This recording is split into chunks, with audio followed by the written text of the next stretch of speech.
Hello अस्सलाम वालेकुम। Welcome back to my channel first learn then teach. तो आज का हमारा टॉपिक है CSO का, जो हमारा कंप्यूटर सिस्टम ऑर्गेनाइजेशन, उसका सेकंड टॉपिक परफॉर्मेंस इश्यूज़। के हमारे पास कंप्यूटर के अंदर और आर्किटेक्चर ऑर्गेनाइजेशन के अंदर क्या क्या हमारे पास परफॉर्मेंस के अंदर इश्यूज़ आ सकते हैं वर्किंग के दौरान। ठीक है, तो सबसे पहला है हमारे पास कि माइक्रो प्रोसेसर की स्पीड। ठीक है, कि माइक्रो प्रोसेसर की स्पीड क्या होती है हमारे पास। अब माइक्रो प्रोसेसर तो हम सबको पता है कि क्या होता है। अब उसकी स्पीड के बारे में थोड़ी डिस्कशन कर लेंगे कि माइक्रो प्रोसेसर तो हमें पता है कि स्पीड मॉन्स्टर के नाम से भी कहलाया जाता है वो।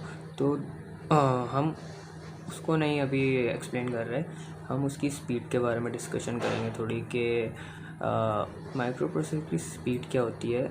अब इस स्पीड को हम कैलकुलेट करते हैं साइकिल्स के अंदर, मतलब इसको हम क्लॉक साइकिल भी कहते हैं, क्लॉक स्पीड ऑफ CPU कहते हैं, जो कि मेजर होती है हमारे पास हर्ट्ज़ के अंदर। हर्ट्ज़ के अंदर पता है हमें कि हर्ट्ज़ क्या होते हैं।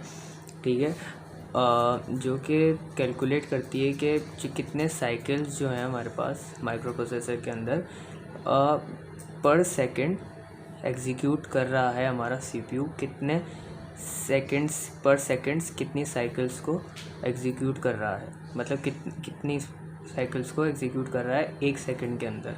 ठीक है, अब इसकी एग्जांपल इस तरह ले लेते हैं कि सक्सेस की एग्जांपल ले लेते हैं कि हम जैसे हम एजुकेशन हासिल करते हैं। ठीक है, तो हम उसके लिए मेहनत करते हैं। ठीक है, तो हमारे लिए उसका एक एक मिनट कीमती होता है कि अगर हमें अच्छे मार्क्स लेने हैं तो हम उसमें अपना वक्त ज़ाया नहीं करेंगे, हम कंटिन्यूसली अपनी स्टडीज़ पर फोकस करेंगे। ठीक है, तो इसी तरह CPU का भी यही है कि वो टाइम वेस्ट नहीं कर रहा, कि वो हर चीज़ को देख कर चल रहा है कि एग्जीक्यूशन सेकंड्स में कर रहा होता है वो। और जिस तरह मैंने एग्जांपल दी है सक्सेस की, कि जितना हम अपने आप को पॉलिश मेहनत करेंगे उतनी हम सक्सेस की तरफ जाते रहेंगे। तो इसका भी यही है कि जितनी क्लॉक स्पीड ज़्यादा होगी उतनी परफॉर्मेंस फास्टर हो जाएगी, कंप्यूटेशन फास्टर हो जाएगी जितनी हमारे पास क्लॉक स्पीड ज़्यादा होगी माइक्रो प्रोसेसर स्पीड की। ठीक है, तो ये तो था हमारा माइक्रो प्रोसेसर स्पीड, जो कि हमारे पास छोटा सा टॉपिक था। दूसरी चीज़ पे आ जाते हैं हम अपनी ब्रांच प्रेडिक्शन पे। ब्रांच प्रेडिक्शन क्या होती है हमारे पास। ब्रांच प्रेडिक्शन एक तरह से एक ज़रिया होता है, टेक्निक होती है एक, जो कि माइक्रो प्रोसेसर यूज़ करता है किसी भी आउटकम को प्रेडिक्ट करने के लिए। ठीक है, किसी भी आउटकम को, कंडीशनल ऑपरेशन को प्रेडिक्ट करने के लिए कि अब हमारा प्रोग्राम किस तरीके से रन करेगा या कब रन करेगा। ठीक है, और दूसरी चीज़ ये कि इसकी डायग्राम में एग्जांपल लूँ तो जैसे एक सिंपल सी एग्जांपल है कि हम सब एग्जामिनेशन पेपर देते हैं। ठीक है, तो उससे पहले हम लोग पास पेपर सॉल्व करते हैं। अब पास पेपर्स के अंदर क्या होता है कि काफ़ी सारे हम लोग पास पेपर्स ले लेते हैं, हर जगह से 16 का ले लिया, 2018 19 का ले लिया। अब उसके अंदर ये होता है कि हर क्वेश्चन, अगर एक क्वेश्चन बार बार उसके अंदर आ रहा होता है तो हम उसको कैच कर लेते हैं, तो हम उसको अपने समझ लें मेमोरी के अंदर रख लेते हैं कि भाई ये तो आना ही आना है। ठीक है, तो प्रिडिक्ट टेकन, तो वो हम ले लेते हैं। ठीक है, फिर उसके बाद नीचे आ गए कि यार ये क्वेश्चन तो आएगा ही नहीं, तो नॉट टेकन। तो इसी तरह से पूरा ये प्रोसेस चल रहा है कि प्रोग्राम भी इसी तरह करता है, CPU भी इसी तरह करता है कि वो एक अपनी प्रिडिक्ट बना लेता है कि यार ये चीज़, ये कंडीशन लेनी है या ये कंडीशन नहीं लेनी। तो इसी तरह से वर्किंग चलती है। ये एक डिकोड के ज़रिए होता है कि डिकोड वन, एक इंफॉर्मेशन आई CPU के पास, उसने आगे फॉरवर्ड करी, इंस्ट्रक्शन फैच करी, फिर डिकोड 1 के अंदर गई वो, फिर डिकोड 2 के अंदर गई। ठीक है, तो इसी तरह प्रोसेस चलता रहता है। अब आ जाते हैं हम अपनी सेकंड पार्ट के ऊपर, जो है डेटा फ्लो एनालिसिस।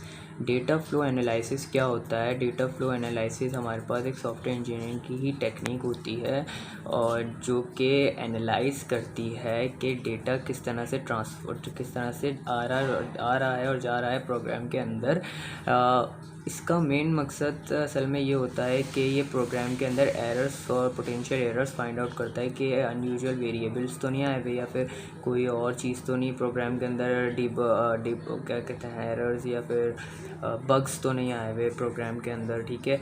और इसका ये भी है कि इस तरह से कि डिफरेंट प्रोग्राम के अंदर ये यूज़ होता है कि चेकिंग होती है एक तरह से पूरी कि किसी सॉफ्टवेयर के अंदर डिबगिंग हो रही है या फिर किसी सॉफ्टवेयर के अंदर एरर्स आए हुए हैं, तो उसको हम फाइंड आउट करते हैं डेटा फ्लो एनालिसिस के थ्रू, ठीक है। तो इसका मेन की पॉइंट्स यही हैं। और इसकी डेफिनेशन अगर मैं रीड आउट करूँ तो इसकी डेफिनेशन कुछ इस तरह होगी कि data flow analysis is a technique used in software engineering. Data flow analysis एक टेक्निक है जो कि सॉफ्टवेयर इंजीनियरिंग के अंदर यूज़ होती है एंड कंपाइलर डिज़ाइन के अंदर यूज़ होती है to analyse that how data is transform, जो कि बताती है, एनालाइज करती है कि किस तरह डेटा ट्रांसफॉर्म हो रहा है एक प्रोग्राम के अंदर, ठीक है। Shows that how data is created, बताता है कि डेटा किस तरह क्रिएट हुआ था प्रोग्राम के अंदर, जो भी हमने अपने कोडिंग करी है, जो भी प्रोग्राम बनाया हमने, कि किस तरह क्रिएट किया है हमने उसको, किस तरह मॉडिफाई किया है डिफरेंट प्रोग्राम डिफरेंट अपने एप्लीकेशंस के अंदर। The main point is to identify potential errors. तो मेन चीज़ क्या है, एरर्स फाइंड आउट करना, सच एज अनयूजुअल वेरिएबल्स, जो कि मैंने अभी पहले भी बताया था कि डिफरेंट जो कि अनयूजुअल हमने वेरिएबल्स लगाए हुए होते हैं वो फाइंड आउट करता है। और अनडिफाइंड वैल्यूज़, कोई भी हमने अनडिफाइंड वैल्यू डाल दी तो उसको एरर में अंदर डाल देगा, जो कि हम उसको फाइंड आउट कर सकते हैं। Use in debugging also, software के डिबगिंग के अंदर भी यूज़ होता है। तो आज के लिए इतना काफ़ी है, थैंक यू।